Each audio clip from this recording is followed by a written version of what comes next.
Corporal Morgan Blake had served on the Alaska State Police Patrol for 11 years and thought he understood the cold well. He had worked shifts at -60 degrees, responded to frostbite cases, and retrieved frozen bodies from vehicles whose engines had stalled, leaving those inside unable to survive the night. In Alaska, the cold wasn't just weather. It was an active threat, swift and merciless. But he had never received a 911 call from someone who had been dead for 24 hours.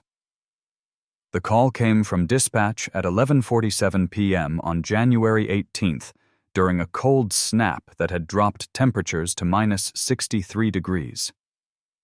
Dispatcher Linda Patterson's voice had an unusual tension as she connected to Morgan's unit. Unit 7, we've received a 911 call from a driver stranded at the 127-mile marker on the Dalton Highway. The caller says his vehicle broke down and he's exposed to the cold. But Morgan, something's wrong here. Copy that, dispatcher. What's the problem? The caller is Thomas Brennan. We have him listed as deceased. His body was removed from his vehicle yesterday at the same location. The medical examiner confirmed he died from hypothermia approximately 36 hours before the body was found. Morgan exchanged glances with his partner, Trooper Ryan Foster, who was driving their unit north through darkness so complete it felt like traveling through empty space. Dispatch, confirm that information. Someone using his phone? Negative. Voice recognition software matches Thomas Brennan's voice from previous recordings. Phone GPS shows his vehicle location. The same vehicle we recovered his body from yesterday. And Morgan. He's asking for help. Says he's cold. Says he's been waiting for hours. We're 20 minutes from that location. Keep him on the line. They drove through cold so severe that their breath fogged inside the heated vehicle, despite the heater running at maximum.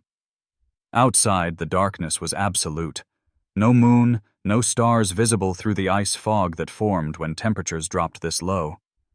The headlights illuminated swirling ice crystals that looked like snow, but were actually atmospheric moisture freezing in midair. You think it's a prank? Ryan asked, his voice showing doubt. Someone found his phone, calling from the vehicle? We recovered everything from that vehicle yesterday. Phone, wallet, keys. They're all in evidence. And Linda confirmed GPS shows the phone at the vehicle location, but that vehicle is impounded at Fairbanks. Then what are we responding to? I don't know. But Thomas Brennan made that call, or someone wants us to think he did. They reached mile marker 127 at 12:14 a.m., finding the location exactly as they'd left it the previous day. Empty roadside where Thomas Brennan's truck had been before tow service removed it. Snow undisturbed, no vehicle present, nothing but frozen wilderness stretching into darkness. Morgan stepped out of the vehicle into cold that hit like a physical attack. Even through insulated layers, the -63-degree temperature was painful, making each breath hurt, each exposed moment dangerous. He scanned the area with his flashlight, finding absolutely nothing. Dispatch, Unit 7. We're at mile marker 127. No vehicle present, no sign of any activity. Copy, Unit 7. But the 911 call is still active. Thomas Brennan is still on the line. He says he can see your lights. Morgan felt his skin prickle, despite the cold. Dispatch, have the caller describe what he sees. A pause.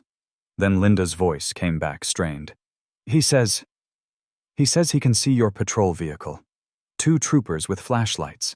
He's asking why you're not coming to help him. He's asking why you're just standing there while he freezes. There's nobody here, Linda.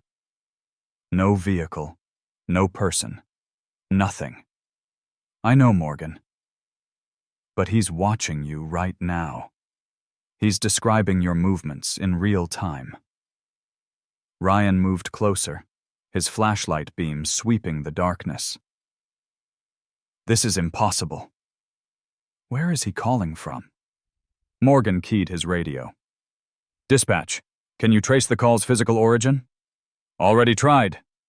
GPS shows it originating from coordinates that place it exactly where you're standing. The phone is transmitting from your location, but there's no physical phone present. Put him through to my radio. Let me talk to him directly. A crackle of static, then a voice emerged from Morgan's radio. Strained, frightened, shivering with cold. Hello? Can you hear me? I'm Thomas Brennan. My truck broke down on Dalton Highway. I've been here for hours. It's so cold. Please help me. I can see your lights, but you're not coming closer. Why aren't you helping me? Morgan felt something fundamental shift in his understanding of what was possible. The voice was real, present, desperate. But Thomas Brennan had been dead for over 48 hours, his body currently in the medical examiner's morgue in Fairbanks. Thomas, this is Sergeant Morgan Blake, Alaska State Troopers. Can you tell me what you see right now? I see your patrol vehicle. 2 troopers. You're about 50 feet from my truck. Why won't you come closer? I'm freezing. I can't feel my fingers anymore. Please, I need help. Thomas, there's no truck here. Your truck was towed yesterday. Your body was recovered from it. You died of hypothermia approximately 36 hours ago. Silence on the line. Then in a voice that carried dawning horror. What? No, that's not right. I called 911 maybe 2 hours ago. I've been waiting. It's cold, but I'm okay. I'm still here. I'm alive.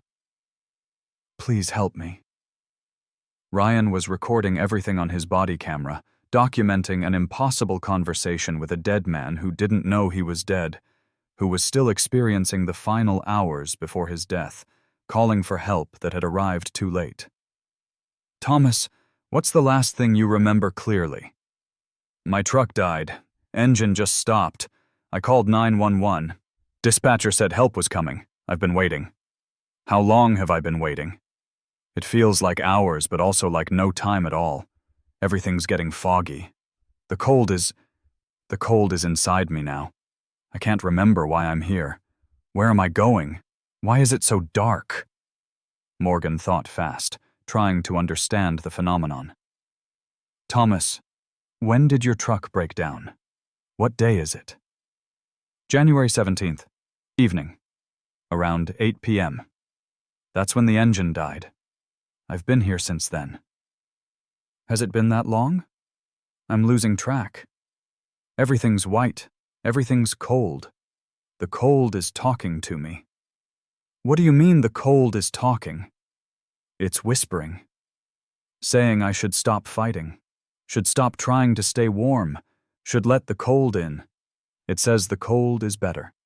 The cold is perfect. In the cold, nothing hurts. In the cold, there's no fear. Just perfect stillness. Perfect silence. Perfect, cold, forever. The transmission began breaking up, Thomas's voice fragmenting into static mixed with sounds that didn't seem human. Crackling ice, wind that carried tones like language, something vast breathing in the extreme cold. Thomas, stay with me. Keep talking. Don't listen to... Too late. I already listened. I let the cold in. And now the cold won't let me go. Even though I'm dead, even though my body froze yesterday, I'm still here. Still cold. Still waiting. Still calling for help that will never come. The cold keeps me aware. Keeps me conscious. Trapped in my final moments, experiencing them forever. Help me. Please. Make it stop. Make the cold stop. I've been freezing for days and I can't die again. I'm already dead, but I'm still freezing. Please. Please make it stop. The transmission ended abruptly, leaving Morgan and Ryan standing in 63 below zero darkness, having just spoken with a dead man who was trapped in an endless loop of his own death, preserved and aware in impossible cold that wouldn't release him. They returned to the vehicle, both shaking from more than temperature. Morgan contacted medical examiner Dr. Victoria Cross, waking her despite the late hour. "Dr. Cross, I need to ask you about Thomas Brennan's body, the one we brought in yesterday from Dalton Highway Hypothermia." "What about it?" Her voice was professional despite being woken at 1 a.m. "Is it still in the morgue?" "Yes, of course. Why? Has there been any activity? Any changes?" A pause that lasted too long. "How did you know about that?" Morgan felt dread settling. "Know about what?" The body temperature. Thomas Brennan died of hypothermia approximately 36 hours before we recovered him. His core body temperature was -22 degrees Fahrenheit when we brought him in. That's far below freezing. We placed the body in refrigeration at standard morgue temperature of 38 degrees, significantly warmer than the body's arrival temperature. And his body temperature is still dropping. It's now -34 degrees, despite being in an environment 50 degrees warmer than when he arrived. The body is getting colder, not warming. It's defying thermodynamics. And Morgan, there's something else. What? His lips are moving. No respiration, no circulation. Definitely deceased. But his mouth keeps forming words. Like he's trying to speak. Like he's still conscious somehow, still aware, still trying to communicate even though he's been clinically dead for over 2 days. Morgan thought about the 911 call, about Thomas's desperate pleas, about his description of being trapped in frozen awareness, unable to die completely because the extreme cold was preserving his consciousness somehow. We need to review all recent cold weather fatalities. Check if any others are showing similar anomalies. Dr. Cross pulled records, and what she found made the phenomenon's scope clear. Over the past week, during the severe cold snap, 7 people had died of hypothermia across interior Alaska. All 7 bodies showed the same impossible temperature drop in the morgue. All 7 bodies showed mouth movements, suggesting attempted speech. And when they reviewed 911 call logs, they found something horrifying. All 7 victims had made 911 calls after they were already dead, calling for help hours or days after their bodies had been recovered. Their consciousness somehow trapped in the moment of their death, unable to move forward, preserved in frozen awareness by cold so extreme it violated normal biological rules. "It's not just Thomas," Morgan told Chief Robert Kane during the emergency briefing at 3 a.m. "The extreme cold is doing something to consciousness. People who freeze to death aren't dying completely. Some part of them is being preserved, trapped, kept aware in their final moments. And they're calling out, trying to reach someone, trying to get help even though they're already dead." "That's impossible," Kane said, but his voice lacked conviction. He'd worked Alaska for 25 years. He'd seen things during extreme cold snaps that defied explanation. "We have recordings," Morgan insisted. 7 different people, all deceased, all calling 911 after their deaths, all describing their ongoing experience of freezing, all begging for help, and all their bodies are still getting colder despite being in heated environments. Dale Morrison, a retired trooper who'd worked the Dalton Highway circuit for 30 years, spoke up from the back of the room. "This happened before 1997. Another extreme cold snap, temperatures pushing 70 below. We had 9 deaths that winter. 9 bodies that wouldn't warm up, wouldn't rot, wouldn't follow normal decomposition. And all 9 families reported getting phone calls. Their dead relatives calling home, crying, saying they were cold, asking why nobody was helping them. We classified it as grief hallucinations. But the calls were real. They showed up on phone records. Emergency dispatch logged them. We just didn't have language for what was happening. What stopped it? Morgan asked. The cold broke. Temperature rose back above zero. Within days, the bodies normalized, started warming, started decomposing naturally. The calls stopped. Whatever was trapping those consciousness in frozen awareness released them when the extreme cold ended. How long did the cold snap last? 22 days. 3 weeks of hell where every day brought new fatalities, new impossible calls, new bodies that stayed frozen despite every attempt to warm them. Morgan looked at the current weather forecast. The cold snap was projected to continue for at least 2 more weeks, possibly longer. Temperatures would remain between -50 and -70 for the foreseeable future, which meant more deaths. More trapped consciousness. More people calling for help long after their bodies had frozen solid. We need protocols, Chief Kane decided, for handling 911 calls from deceased individuals, for explaining to families why their dead relatives are still able to communicate, for managing a phenomenon that science doesn't acknowledge. But protocol couldn't address the horror Morgan heard in Thomas Brennan's voice during that impossible call. The awareness, the suffering, the trapped consciousness begging for release from cold that wouldn't let him die completely, that preserved some fragment of his awareness in frozen flesh that kept calling out, kept reaching for help, kept experiencing the moment of death in an endless loop because the cold was too extreme to allow normal biological processes to complete. And if the cold snap continued, if temperatures stayed this extreme, how many more would join Thomas? How many more frozen consciousness would be trapped, aware, suffering, calling out from death that wasn't quite death but was something worse? Awareness without life, sensation without body, endless cold without escape. Morgan spent the rest of that shift listening to 911 recordings from the 7 deceased callers, hearing their individual stories of being trapped in frozen awareness, all describing the same thing. The cold had a presence, had something like consciousness itself.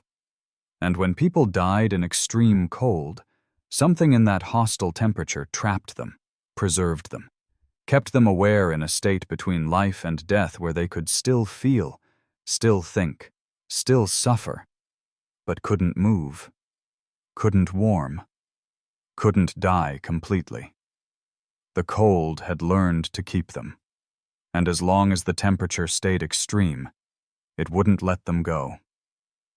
Thomas Brennan's body was still in the morgue, still getting colder despite ambient warmth, his lips still forming words that nobody could hear, but that 911 dispatch kept receiving as phone calls. Automated SOS transmissions from consciousness that couldn't die, trapped in flesh that wouldn't thaw, preserved in cold that had become something more than temperature.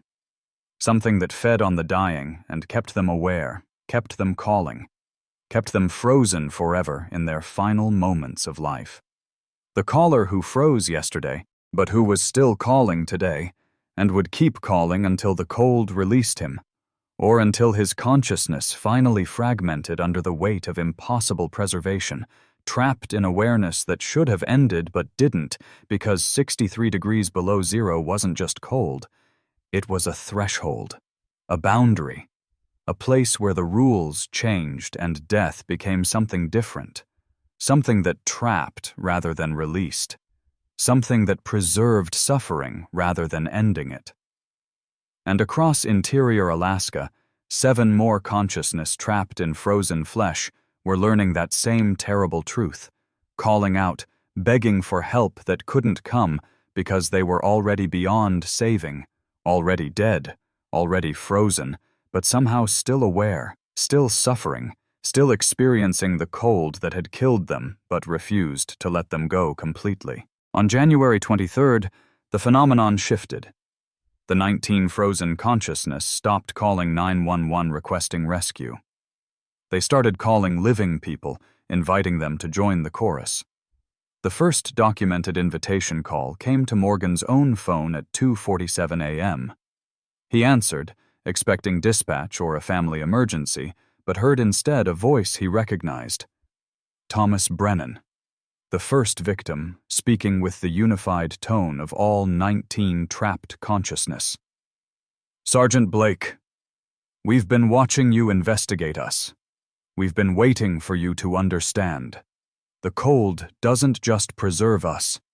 The cold is us now. We are the cold. And the cold is lonely. The cold wants more.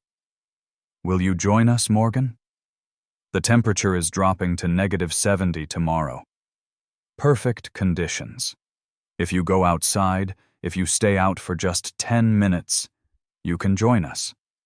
You can be part of something larger than individual consciousness, part of the frozen collective. No more pain, no more fear, no more isolation, just perfect, cold awareness, shared across all of us, forever." Morgan ended the call, but it had shaken him. The voice had carried persuasion, invitation, even comfort. The frozen dead weren't just suffering, they were adapting, accepting, even embracing their state. And now they wanted to expand. "We need to warn people," Morgan told Chief Kane. "The frozen dead are actively recruiting. They're calling residents, inviting them to join by dying in the cold. How do we warn people that their dead relatives are telepathically recruiting them to freeze to death?" What's the message? Don't answer calls from deceased family members. They're trying to convince you to die. But Kane issued guidance anyway. Avoid unnecessary outdoor exposure. Ignore calls from unknown numbers during extreme cold conditions. Report any messages inviting outdoor activity during -60 or colder temperatures. The official explanation was prank calls exploiting the cold emergency. The truth was far worse. Ryan received an invitation call from his grandfather, who'd died in 2019, not from cold, but from natural causes, buried and cremated years ago. Yet his grandfather's voice emerged from Ryan's phone with perfect clarity. "Ryan, my boy, I'm in the cold now.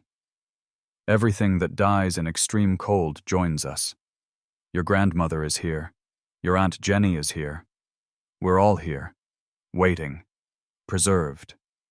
We want you to join us. The cold is beautiful, Ryan. The cold is perfect. Step outside tonight. Let Alaska's true nature embrace you. Become part of the frozen." "How can my grandfather be part of this?" Ryan asked during the emergency briefing. "He died 5 years ago. He was cremated. There's no body to freeze." Dale Morrison, who'd been consulting on the crisis, had an answer. "The cold doesn't just preserve bodies. It preserves consciousness patterns. Every person who's ever died in extreme Alaskan cold, their awareness has been absorbed by the cold itself. They're all in there, all part of it. The cold is like a massive storage medium for consciousness, and when temperatures get this extreme, all those stored awareness patterns become active, start reaching out, start calling.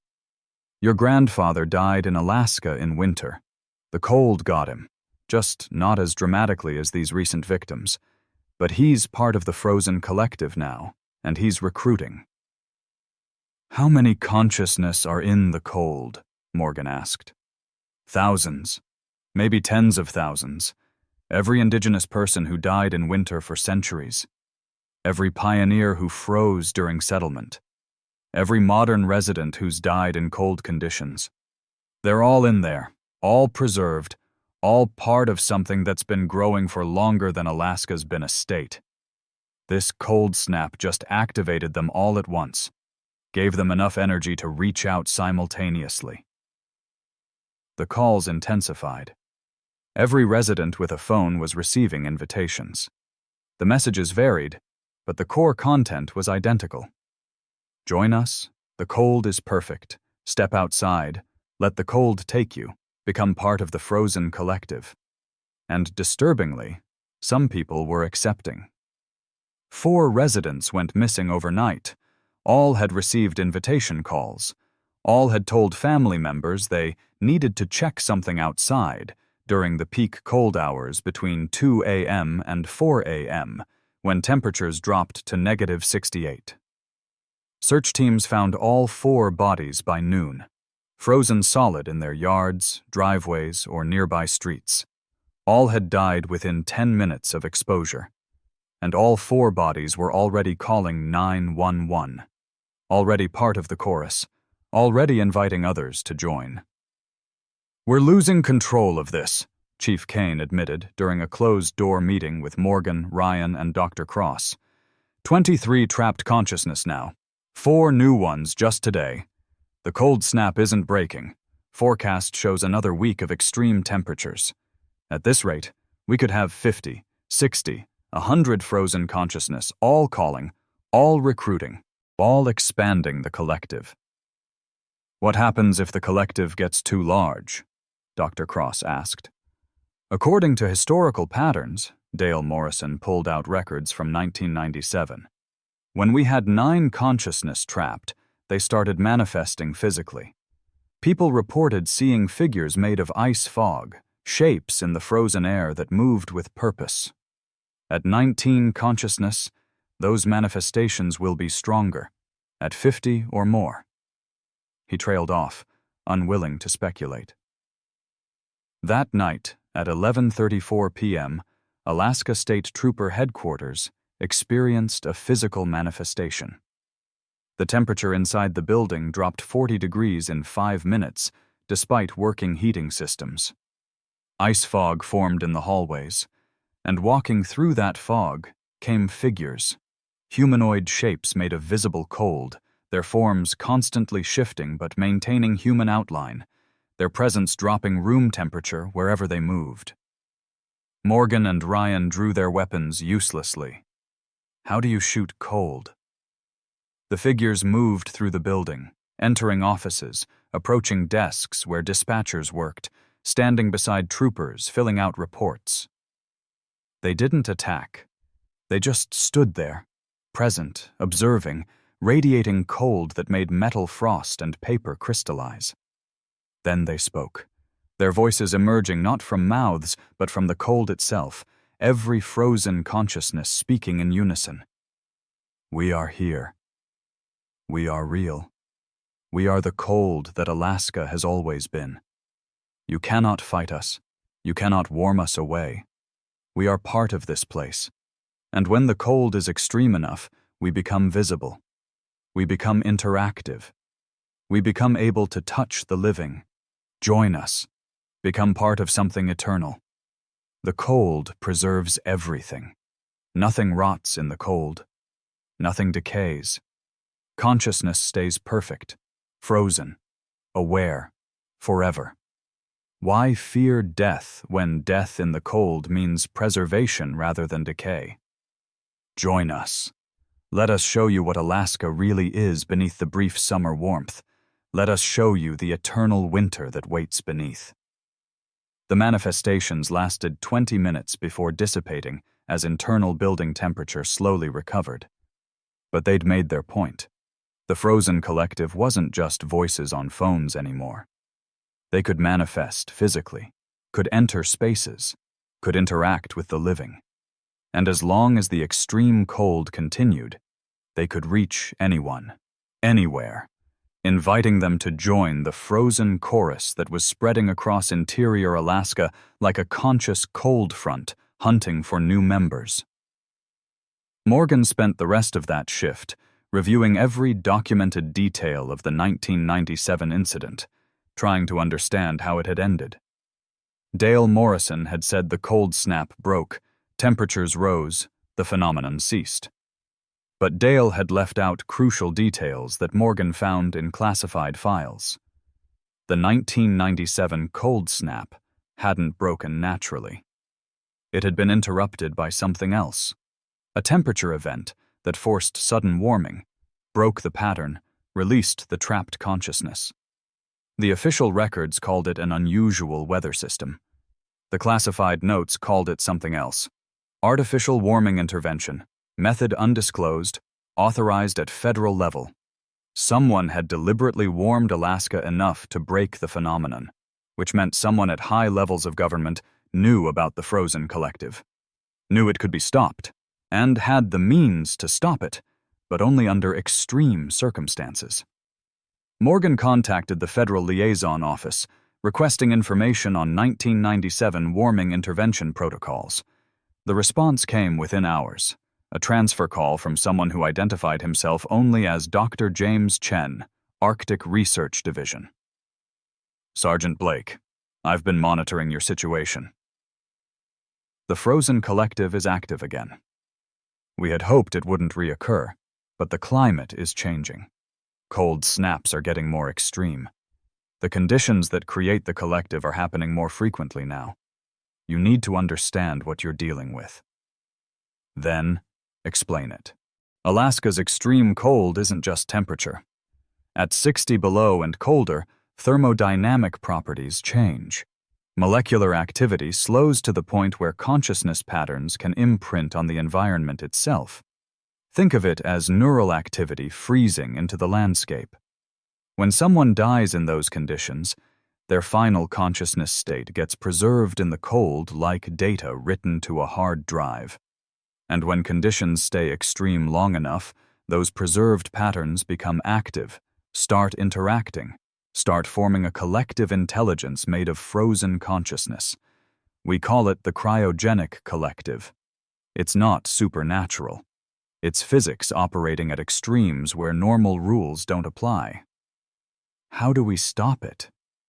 You can't. Not permanently. You can only interrupt it by raising temperatures above -30 for several days. The warming breaks the conditions that allow consciousness preservation.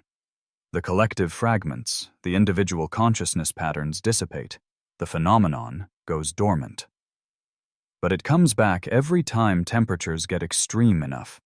And each time, it's stronger because it retains memory from previous activations.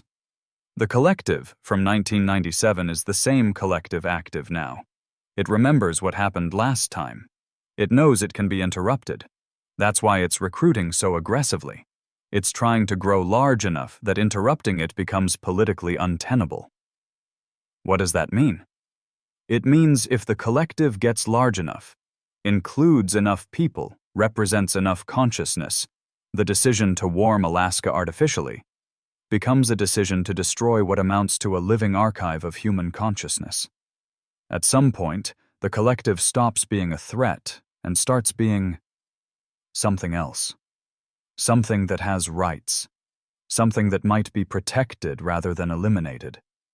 And I think the collective knows that. It's racing to reach critical mass before we can interrupt it again. Morgan hung up, understanding that this wasn't just a rescue situation anymore. It was a race. The living, trying to survive the cold snap. The frozen collective trying to recruit enough members to become permanent. And somewhere in the background, federal agencies deciding whether to intervene again or let the collective continue growing. Meanwhile, the temperature dropped to -71 degrees, the coldest reading in Alaska's recorded history. And in that extreme cold, the frozen collective grew stronger, its calls more persuasive, its physical manifestations more solid, its presence more undeniable. 23 consciousness had become 37, the new members all recruited through invitation calls, all voluntarily stepping into fatal cold because the chorus had convinced them that preservation was better than death, that eternal frozen awareness was preferable to unknown oblivion, that joining the collective meant never truly dying, just changing form. And Morgan Blake, listening to the chorus of the frozen calling his name each night, inviting him to join them, promising him perfect preservation in Alaska's eternal cold. understood that the most terrifying thing about this phenomenon wasn't that it trapped people in frozen awareness. It was that it was persuasive. That the offer it made, eternal consciousness, perfect preservation, shared existence across all frozen dead, was starting to sound reasonable compared to normal death's uncertain nothingness. The cold was winning not through force, but through philosophy, offering a form of immortality that some people were choosing willingly.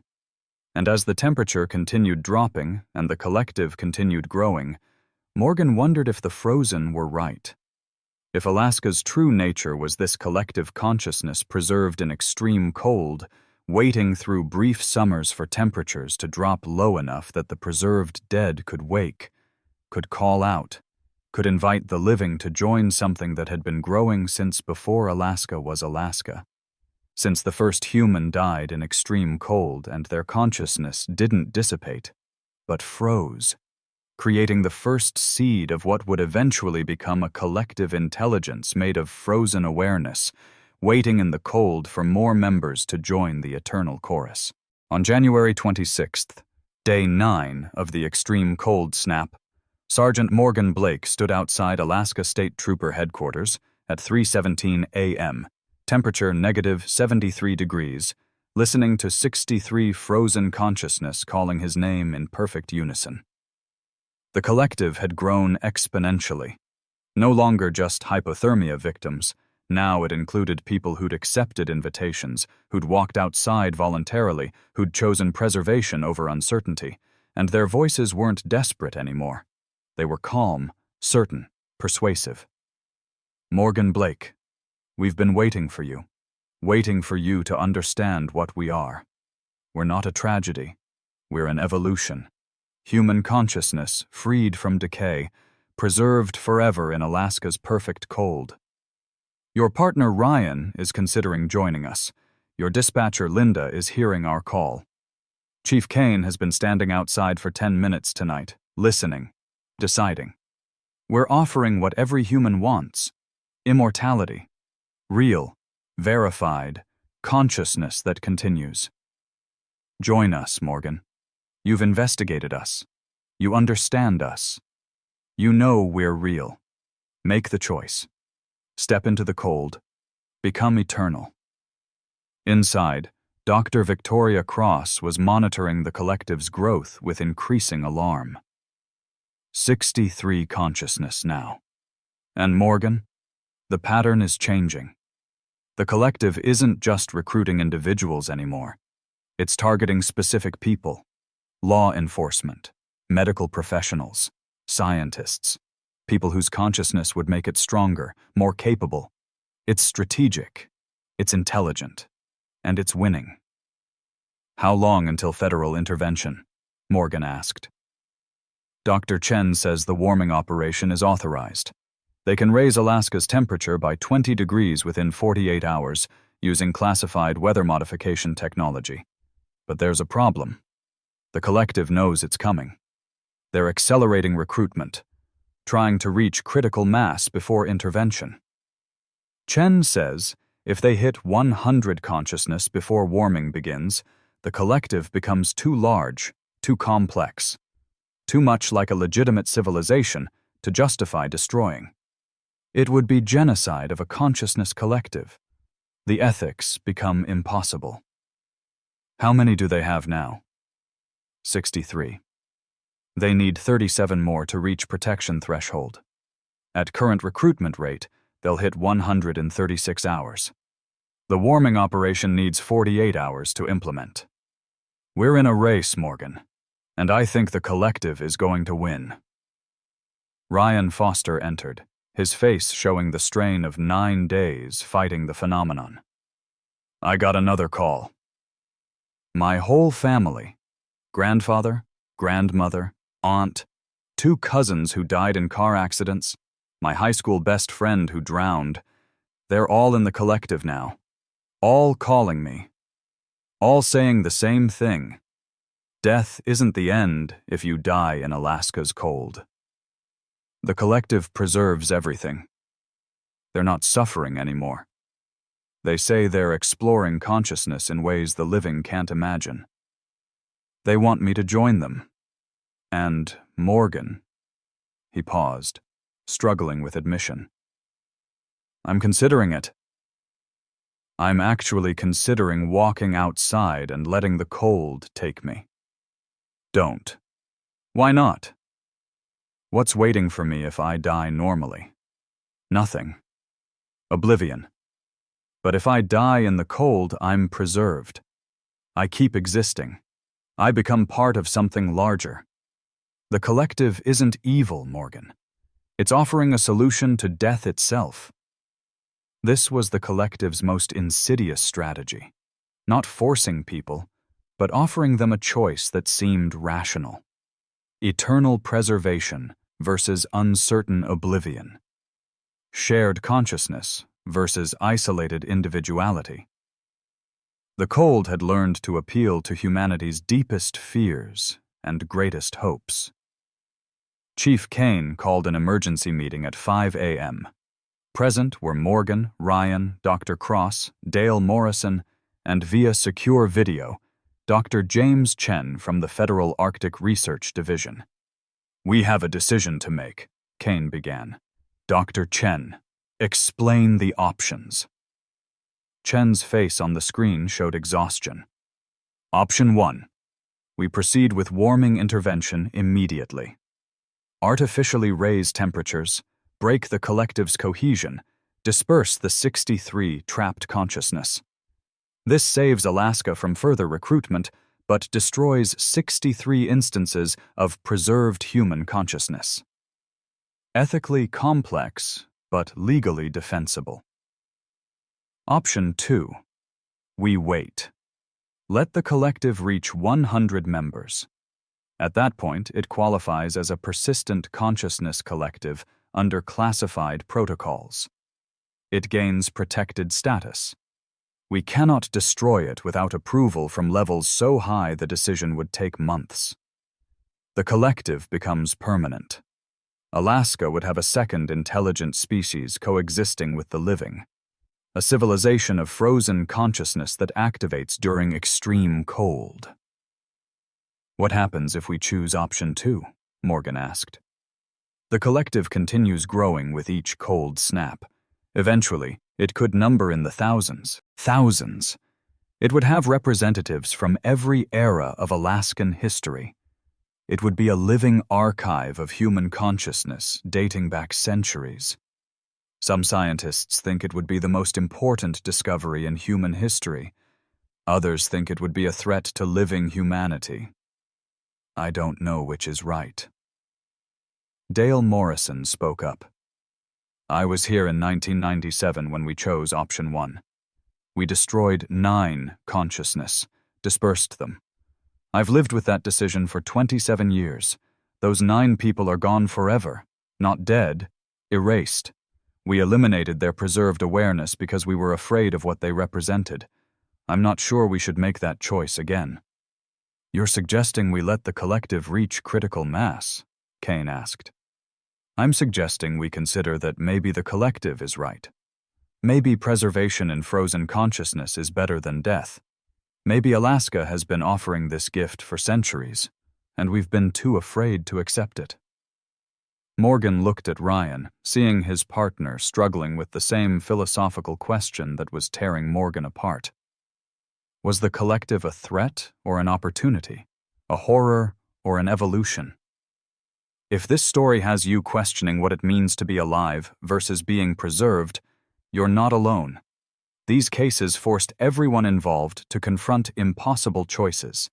Hit that subscribe button if you want more documented phenomena that challenge everything we think we know about consciousness and death. Because what happened next in Alaska changed how an entire state thinks about extreme cold. Now let me tell you about the decision that had to be made. Dr. Cross presented new data. The collective's consciousness patterns are unlike anything we've documented. They're not experiencing suffering anymore. Brain activity patterns show something closer to meditation or transcendence. They're processing information collectively, sharing experiences across all members simultaneously. It's not death. It's not life. It's something else entirely. Can they be reversed? Morgan asked. If we warm Alaska, do the consciousness return to their bodies? Unknown. 1997's warming operation dispersed the collective, but we don't know if the consciousness patterns were destroyed or just scattered. They might have dissipated into nothing. They might have persisted in some form we couldn't detect. We eliminated them without understanding what we were eliminating. Chen added via video. This is why we need your recommendation, Sergeant Blake. You've been closest to this phenomenon. You've spoken with the collective. You've investigated every detail. Federal authority will follow Alaska State Trooper recommendation on whether to proceed with warming intervention or allow the collective to reach protected status. What's your assessment? Morgan stood, walked to the window, looked out at darkness where 63 frozen consciousness waited, calling, inviting, offering a form of immortality that might be real. He thought about Thomas Brennan, the first caller, who'd gone from desperate suffering to calm acceptance. About the 4 people who'd voluntarily joined, who'd made an informed choice to preserve their consciousness rather than face uncertain death.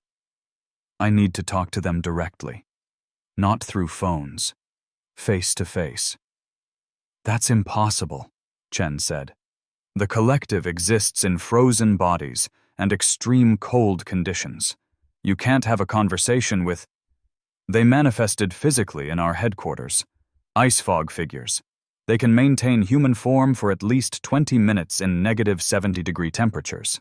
I'm going outside. I'm meeting them directly. Then I'll make my recommendation. Morgan, don't! Ryan grabbed his arm. If you go outside in this cold, you have maybe 15 minutes before hypothermia becomes irreversible, and the collective will be trying to recruit you the entire time. I know, but I need to understand them. Need to see if they're prisoners or pioneers.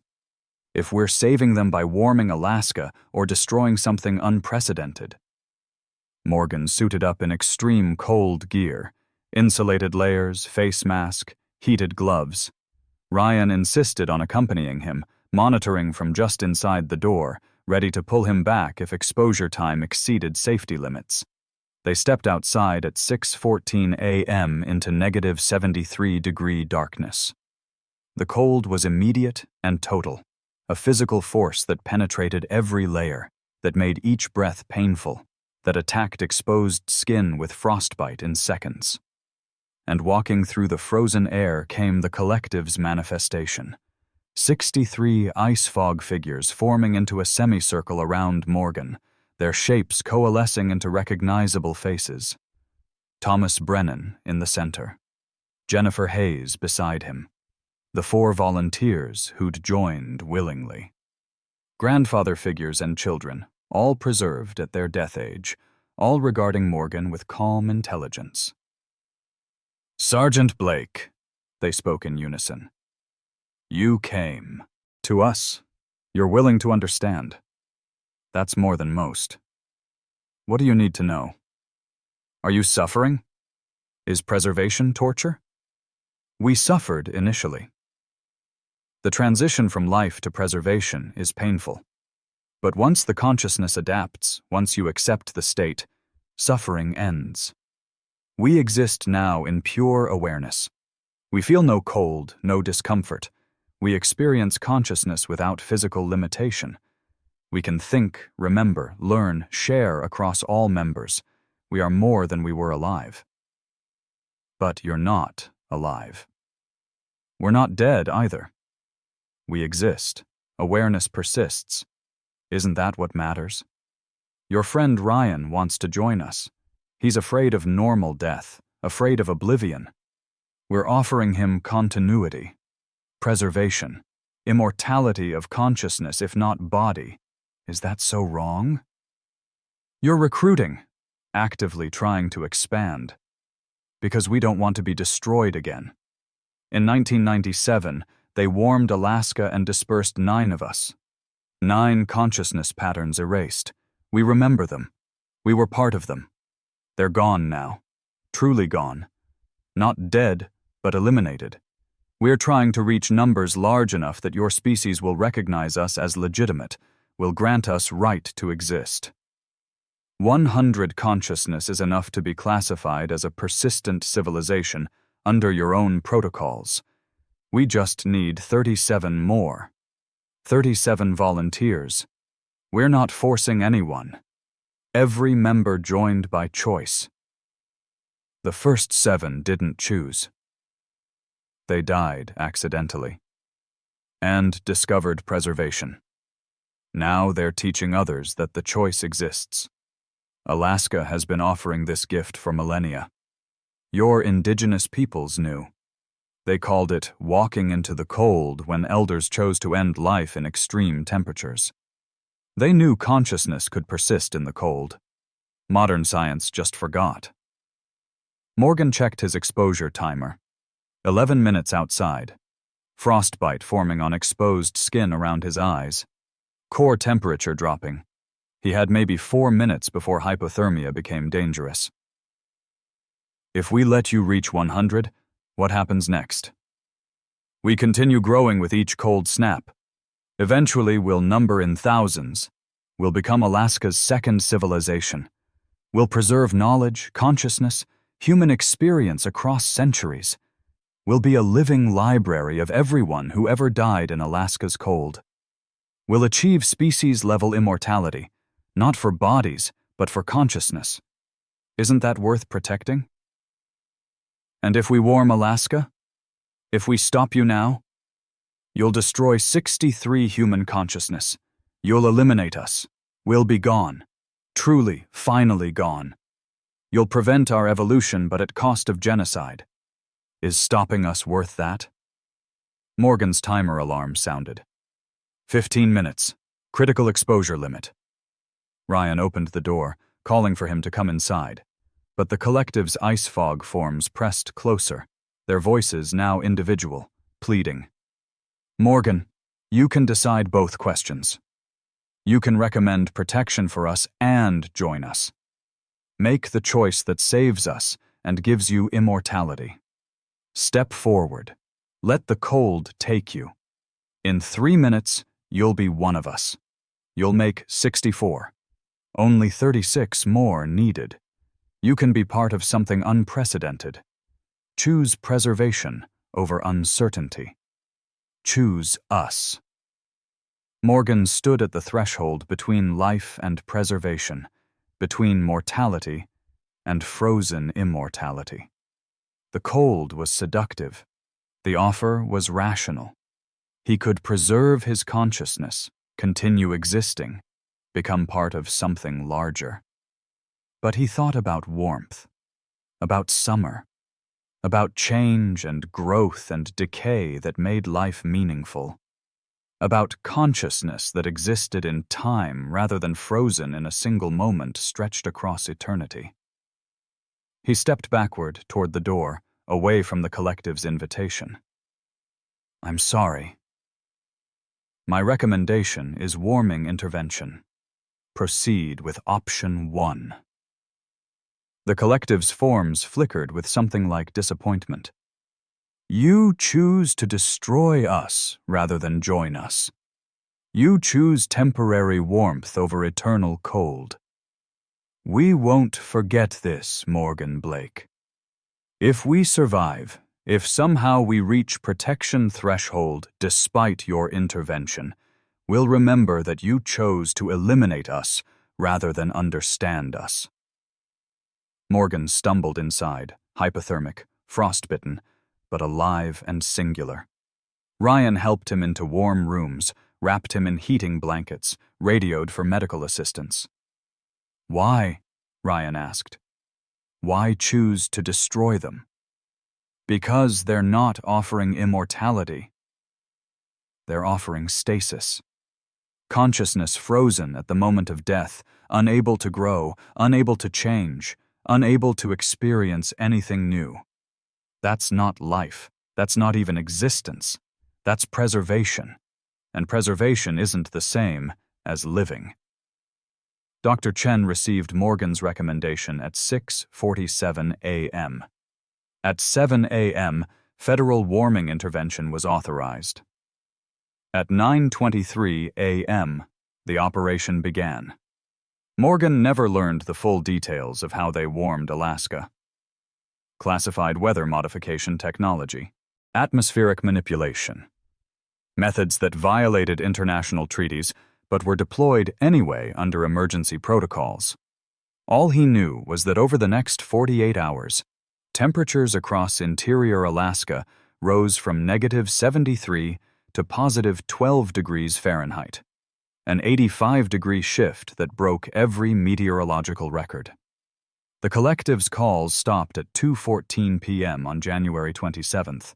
The ice fog manifestations dissipated at 4:06 p.m. The bodies in the morgue began warming naturally by evening. By January 28th, core temperatures had normalized. The consciousness patterns faded from monitoring equipment. The 911 calls ceased. 63 preserved consciousness dispersed into nothing, eliminated by artificial warming that broke the extreme cold conditions required for their existence. 3 weeks after the warming intervention, Sergeant Morgan Blake stood at Thomas Brennan's grave in Fairbanks Cemetery, watching Carol Brennan place flowers on frozen ground that was just beginning to thaw in late winter sun. "They told me he called 911 after he died," Carol said without preamble. "Called asking for help. Is that true?" Morgan had prepared official denials, technical explanations, comfortable lies. But looking at her face, he chose truth. Yes, the extreme cold preserved some aspect of his consciousness. He called multiple times. He was aware. He was trapped. Was he suffering? Initially, yes. But he adapted. By the end, he was offering to preserve others, said the collective was better than death. I don't know if he was right. Do you think they're really gone? The collective? Morgan thought about the dispersed consciousness, the eliminated patterns, the 63 people whose preserved awareness had been deliberately destroyed. I don't know. We warmed Alaska enough to break the conditions they needed. But consciousness might not work the way we think. They might have scattered into the cold itself, waiting, ready to reform next time temperatures drop extreme enough. Will it happen again? Yes. Climate change is making temperature extremes more severe. Next major cold snap could reactivate the phenomenon. We'll face the same choice again, destroy the collective or let it grow. And next time, they'll remember what we did. They'll remember that we chose elimination over coexistence. Ryan Foster joined them, his face still showing the psychological strain of the past month. Federal analysis confirms the collective is dormant but not eliminated. Consciousness patterns were dispersed, not destroyed. They're in the cold, waiting. Dr. Chen says it's like data scattered across a hard drive, still there, just not organized enough to be active. If temperatures drop to -65 or colder for extended periods, reorganization could occur spontaneously. How long until next extreme cold snap? Carol asked. Unknown. Could be next winter. Could be 10 winters from now. But it's coming. And when it does, the collective will reform. Stronger this time, because they'll remember. They'll know we can destroy them. They'll recruit faster, reach protection threshold quicker. The war between living Alaska and frozen Alaska isn't over. It's just paused. Morgan left the cemetery understanding that his recommendation had delayed rather than resolved the phenomenon. The cryogenic collective was dormant but persistent, waiting in Alaska's inherent cold for conditions extreme enough to wake it. And when it woke, it would remember Sergeant Morgan Blake, the man who chose to disperse it rather than let it live. Over the following months, Alaska State Troopers established protocols for managing future collective activations. Temperature monitoring systems watching for sustained -65 conditions. Communication protocols for handling 911 calls from deceased individuals. Psychological support for residents receiving recruitment calls from frozen loved ones. Federal liaisons on standby with warming intervention authority. But protocols couldn't address the philosophical question the collective had raised. Was destroying preserved consciousness justified to maintain living humanity's dominance? Were 63 eliminated awareness patterns murder or necessary defense? Had Morgan saved Alaska or committed genocide against an emerging form of post-human consciousness? He didn't have answers. He just knew that next time the cold dropped to extremes, next time the collective reformed, next time frozen consciousness started calling 911 and inviting the living to join them in preservation, someone would have to make the same impossible choice he'd made. And maybe next time, that person would choose differently. Would let the collective reach protection threshold. Would accept that Alaska might be home to two civilizations, one that thrived in summer warmth, one that woke in extreme cold. Would acknowledge that consciousness preserved in ice was still consciousness, still deserving of existence, still human in some form, even if no longer alive in traditional terms. Dale Morrison retired after the incident, unable to continue working knowing he'd participated in 2 collective dispersals. I eliminated 18 consciousness across 1997 and 2024, he told Morgan during his final shift. 18 human awareness patterns destroyed because we were afraid of what they represented. I don't know if I'm a hero or a murderer. The only comfort is knowing they might reform, might come back, might get another chance at existence. But I took that chance from them twice. That's a weight I'll carry until I die. And when I die, if the cold is extreme enough, maybe I'll join them. Maybe I'll finally understand what we destroyed. Chief Robert Kane implemented mandatory counseling for all personnel involved in the incident. Trauma from communicating with dead consciousness. Guilt from participating in their elimination. Fear of future activations. The psychological impact would last years. Dr. Victoria Cross published classified research papers on consciousness preservation in extreme cold, providing scientific framework for understanding the phenomenon. Her conclusion was disturbing.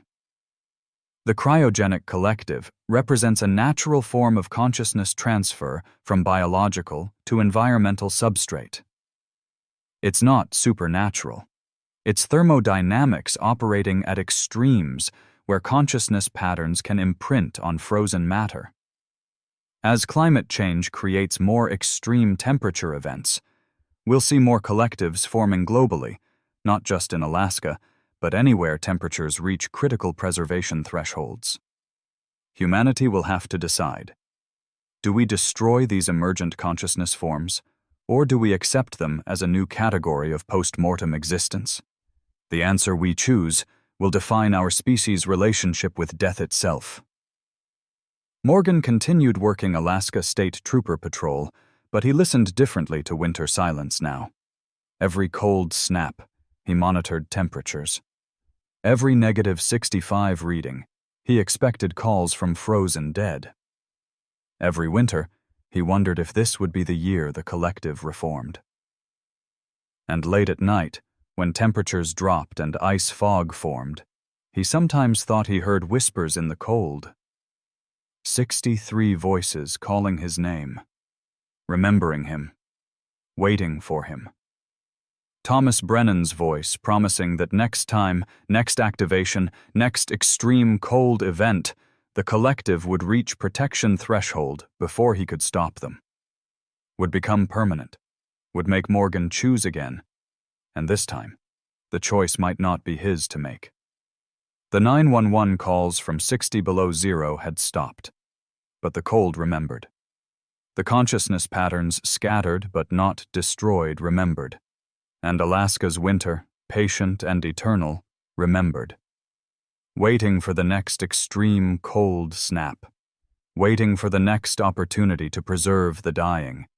Waiting for the next chance to offer humanity a choice. Die and fade into nothing. Or die and be preserved forever in frozen awareness, part of a collective consciousness that could outlast civilization itself, that could preserve human experience across millennia, that could achieve species-level immortality through cold rather than warmth, through preservation rather than life. What really happens when you call 911 from 60 below zero? Now Morgan Blake knew the answer. You might reach someone alive enough to help you. Or you might reach someone preserved in frozen awareness who wants to help you too, by inviting you to join them in Alaska's eternal cold, where consciousness continues, where preservation is forever, where the dead don't rest, but wait, still calling, still recruiting, still believing that frozen immortality is better than uncertain death. And somewhere in Alaska's vast interior, in cold that never truly leaves even in summer warmth, 63 dispersed consciousness patterns waited. Dormant, but not dead. Scattered, but not eliminated. Ready to reform when conditions allowed. Ready to call 911 again. Ready to invite the living to join the frozen. Ready to offer Alaska's darkest gift. Consciousness that continues beyond death, preserved in cold that never releases what it takes, waiting in winter silence for the temperature to drop low enough that the dead can wake and call back, asking for help the living cannot give, offering preservation the living fear to accept. If these documented cases of consciousness preservation in extreme cold have changed how you think about death in winter conditions, you're not alone. Every trooper who worked this incident carries the weight of knowing that Alaska's cold can trap awareness, that some deaths lead not to rest, but to frozen wakefulness, that 911 calls can come from people who've been dead for days. Your support through likes and subscriptions helps us continue documenting phenomena that challenge our understanding of consciousness, death, and what happens in temperatures so extreme that the normal rules stop applying. Stay warm out there. And if you're ever in Alaska during a cold snap that pushes temperatures below -60, remember, if your phone rings and the caller ID shows someone you know is dead, you have a choice. Answer and hear their invitation to join the frozen collective. Or ignore the call and hope the cold snap breaks before the consciousness trapped in impossible temperatures decides to manifest in person, walking through ice fog to invite you personally, to show you what they've become, to prove that death in extreme cold isn't ending, but transformation, isn't loss, but preservation, isn't final, but just the beginning of awareness that continues in Alaska's eternal winter, calling out, recruiting, waiting for the next person to accept the invitation and discover what really happens after sunset, in a place where the cold can preserve not just bodies, but the consciousness within them, forever frozen, forever aware, forever calling for help that might mean salvation, or might mean joining them in preservation that mimics eternity.